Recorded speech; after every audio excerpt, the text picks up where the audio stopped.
Hello दोस्तों, मैं advocate Ragini Tripathi आप सबका अपने चैनल सक्सेस विद रागिनी में बहुत बहुत स्वागत करती हूँ। जैसा कि इसके पहले का वीडियो हम शुरू किए थे उत्तर वैदिक काल पे, और उस वीडियो में हमने बात किया उत्तर वैदिक काल कब से प्रारंभ होता है, उसकी शुरुआत कहाँ से होती है।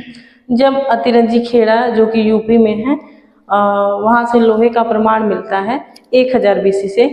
उस समय से 600 BC, जो कि 600 BC के बाद से जब महाजनपद काल शुरू होता है, तब के बीच के काल को मतलब 1000 से 600 BC के बीच के काल को उत्तर वैदिक काल माना गया। तो उसके बारे में बात किए थे। फिर आज का वीडियो हमारा है उत्तर वैदिक आर्थिक जीवन पर, क्योंकि जब कृषि में लोहे का प्रमाण मिल जाता है और लोहे की खोज की वजह से कृषि में जब लोहे का प्रयोग होने लगता है तो आर्थिक जीवन भी काफ़ी विकसित हो जाता है, और उसकी वजह से उत्तर वैदिक आर्थिक जीवन काफ़ी महत्वपूर्ण हो जाता है। तो फिर आज बात करते हैं उत्तर वैदिक काल के आर्थिक जीवन के बारे में। तो लेट्स स्टार्ट। जैसा कि लिखे हैं कि इस काल की सबसे बड़ी विशेषता ही थी कृषि में लोहे का प्रयोग, जो उत्तर प्रदेश के अतिरंजी खेड़ा में, अतिरंजी खेड़ा उत्तर प्रदेश के एटा जिले में पड़ता है। यहाँ मैं लिख दे रही हूँ, एटा जिले में पड़ता है अतिरंजी खेड़ा। वहाँ से लोहे का प्रमाण मिला था। किसी जो कब्र थे उसमें व्यक्तियों के साथ लोहे के उपकरण प्राप्त हुए थे, और उसके बाद से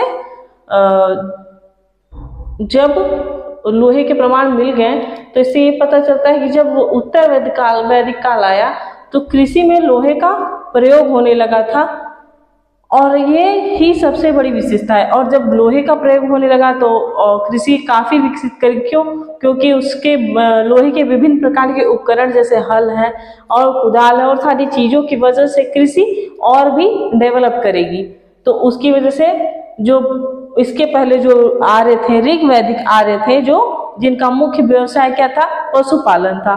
तो पशुपालन का जो व्यवसाय था इसके पहले, तो वो धंधा जो था, उनका व्यवसाय था, वो गौण हो चुका था। मतलब वो कम महत्व हो गया था उसका, एक तरह से समझ लीजिए महत्वहीन ही हो गया था, क्योंकि कृषि का महत्व बढ़ गया था। कृषि के महत्व बढ़ जाने की वजह से पशुपालन का व्यवसाय गौण हो गया था, कम हो गया था। उसके बाद कृषि का जो महत्व है, तो जब इसके पहले जब हमने शतपथ ब्राह्मण ग्रंथ का वीडियो बनाया था, उसमें हमने बताया था कि शतपथ ब्राह्मण में भी उल्लेख है कि उत्तर वैदिक काल में जो कृषि की भी विधियां हैं, कई विधियां जो होती हैं जैसे सिंचाई, बुआई, जुताई, मड़ाई, इन सब प्रकार की जो विधियां होती हैं उनका भी उल्लेख शतपथ ब्राह्मण में मिलता है। ठीक, तो और जो कि ब्राह्मण ग्रंथ उत्तर वैदिक कालीन है, तो उससे भी साफ जाहिर होता है कि कृषि का कितना महत्व बढ़ गया था। और इसके अलावा 24 बैलों के द्वारा हल जोते जाने की का भी उल्लेख शतपथ ब्राह्मण में है उत्तर वैदिक कालीन। तो इस तरह से कृषि का महत्व बढ़ गया। और फिर बात करते हैं जो कृषि के महत्व के बाद जो अनाज उपलब्ध होते थे उस समय, उसकी बात करते हैं। जो ऋग्वेद में था, ऋग्वेद में एकमात्र यव और धान्य शब्द का उल्लेख मिलता है। यव का अर्थ होता है जौ से, जौ तो आप जानते होंगे। यव का उल्लेख और धान्य शब्द का भी उल्लेख मिलता है अनाज के रूप में, तो इसका उल्लेख मिलता है ऋग्वेद में। और जबकि उत्तर वैदिक काल जब आता है, यानी कि उत्तर वैदिक साहित्य जो है उनमें अनेक प्रकार के अनाजों का उल्लेख मिलता है, जैसे चावल, गेहूं, उड़द, मूंग और भी तरह तरह के कई अनाजों का उल्लेख मिलता है। यहाँ तक जो अतिरंजी खेड़ा से जब लोहे का प्रमाण प्राप्त होता है तो उसके साथ ही चावल और गेहूं के भी साक्ष्य के रूप में ये प्राप्त होते हैं, चावल और गेहूं अतिरंजी खेड़ा से। तो इन सब अनाजों का उल्लेख है। और उसके बाद बात करते हैं, जब महत्व बढ़ गया कृषि का, तो जो उत्तर वैदिक आर्य थे उनके जीवन में अस्थायित्व आने लगा। अस्थायित्व कैसे? जब ऋग वैदिक आर्य थे वो पशुपालन करते थे, पशुचारण करते थे। अपने पशुओं को चराने के लिए एक जगह से दूसरे जगह जाना पड़ता था चरागाह की वजह से। तो जब एक जगह से दूसरी जगह जाएंगे यानी भ्रमणशील थे, तो उनका जीवन अस्थायी नहीं था।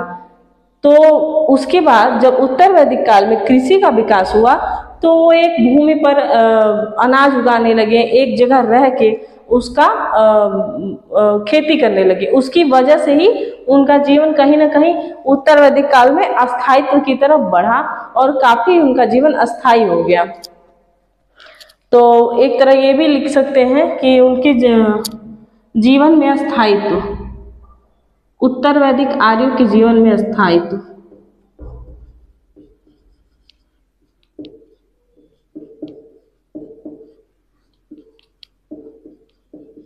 जीवन में अस्थायित्व बढ़ गया।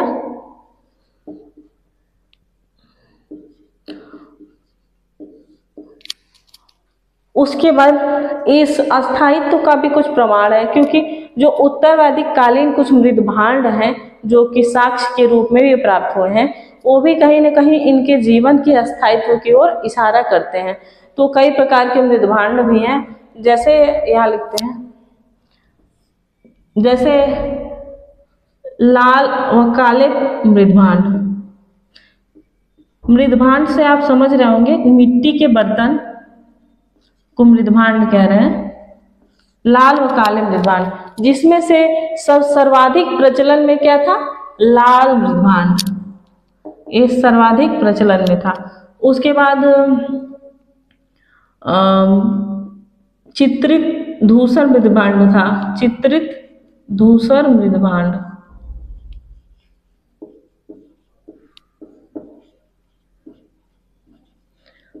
जिसको PGW भी बोलते हैं।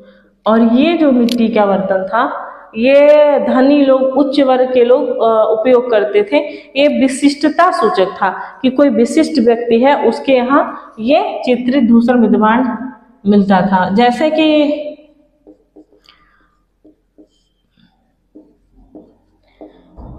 अब भाई जो जनसाधारण रहेगा तो नॉर्मल बर्तन यूज करेगा, और जो विशिष्ट लोग रहते हैं वो और अच्छे बर्तन, तरह तरह के अलंकृत बर्तनों का यूज करते हैं। आज के समय में भी आप देख सकते हैं उसी तरह से उस समय भी ये था।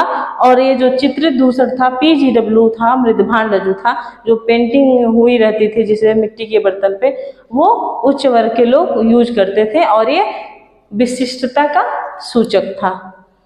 तो इस तरह से अब बात करते हैं जो उत्तर वैदिक काल में जो अनेक व्यवसायों का उदय हुआ था, उस समय क्या व्यवसाय थे उनके बारे में। तो उत्तर वैदिक काल में कई व्यवसाय थे, जैसे तक्षण, रथकार, धातु शोधक, स्वर्णकार और चर्मकार जैसे व्यवसायों का उल्लेख उत्तर वैदिक काल में है। तक्षण मतलब एक बढ़ई, जो बढ़ईगिरी करते थे उन्हें तक्षण बोलते थे। और रथकार, ये सब व्यवसाय का उल्लेख मिलता है। और जो ऋग्वेद में राजनैतिक जीवन में मैंने बताया था कि जो राजा के जो पदाधिकारी थे उन्हें रत्नीन का संज्ञा दिया जाता था। तो जो राजा के पदाधिकारी होते थे रत्नीन, तो उसी तरह जो ये व्यवसाय थे उसमें से कुछ व्यवसाय जो करते थे वो भी राजा के रत्नीन होते थे। जैसे तक्षण हो गई, रथकार, ये लोग राजा के रत्नीन थे, रत्नीन की संज्ञा दी गई थी। मतलब ये राजा के खास होते थे, पदाधिकारी होते थे, ये राजा के लिए विशेष होते थे। तो इन व्यवसायों के अलावा अब बात करते हैं जो आर्थिक जीवन का एक आधार स्तंभ होता है, मुद्रा प्रणाली की किस बेस पे आर्थिक जीवन स्थिर है।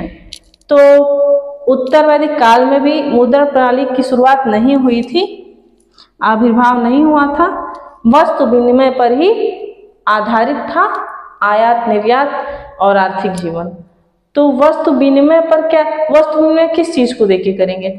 जैसे ऋग्वैदिक काल में था, जब पशुपालन था तो वो लोग चमड़े देते थे, चमड़ों का जो वस्तुएं बनाए रहते थे उनको देते थे। और इवन जो उनके लिए एक संपत्ति थी गाय, उनका उपयोग वस्तु विनिमय के लिए करते थे। लेकिन उत्तर वैदिक काल में जब कृषि का विकास हुआ तो वस्तु विनिमय में लोग अनाज देते थे, अनाजों को वस्तु विनिमय के रूप में यूज करते थे। तो उसके बाद ये जो निष्क है, जो कि ऋग्वेद काल में एक स्वर्ण आभूषण हुआ करता था, निष्क स्वर्ण आभूषण हुआ करता था ऋग्वेद में, वो अब मुद्रा का रूप ले लिया। निष्क स्वर्ण आभूषण था, उत्तर वैदिक काल में मुद्रा के रूप में प्रयोग किया जाने लगा।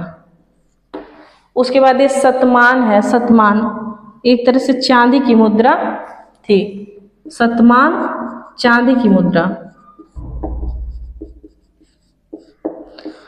और उसके बाद पाद और कृष्ण, ये सब माप की इकाइयाँ थी। इसके अलावा रत्निका और गुंजा करके थी, वो भी माप की छोटी इकाइयाँ थी। यहाँ लिखते हैं रत्निका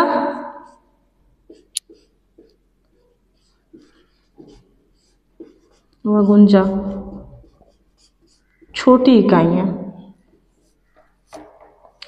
इसके बाद जो करारोपण था, कर था, टैक्स, वो करारोपण प्रभावी हो गया था, जो कि ऋग्वेद काल में प्रभावी नहीं था। जो लोग अपने मन से राजा को स्वेच्छा से जो मन करता था कर के रूप में देते थे, जिसे क्या बोला गया, बलि बोला गया था ऋग्वेद काल में। बलि स्वेच्छा से दिया जाने वाला कर था, उसे बलि बोला गया था, बलि। लेकिन उत्तर वैदिक काल में अब राजा बोलता है कि भाई हम आप लोग का पालन पोषण करेंगे, हम आप लोग की सुरक्षा अच्छे से कर रहे हैं, तो मुझे कर चाहिए ही चाहिए। कर मतलब कंपलसरी हो गया, कर देना ही देना है। तो फिर कर को बलि भी कहा गया, भाग, शुल्क, ये सब नाम दिया गया कर को। और कर किस रूप में दिया जाता था, कर भी अनाजों के रूप में। भाई कृषि का विकास हो गया था, सबके पास अनाज थे, तो लोग कर अनाज के रूप में राजा को दिया करते थे। तो ये हो गया करारोपण। तो इस तरह से हमने देखा उत्तर वैदिक कालीन आर्थिक जीवन, जो कि जिसमें कृषि का एक विशेष महत्व है।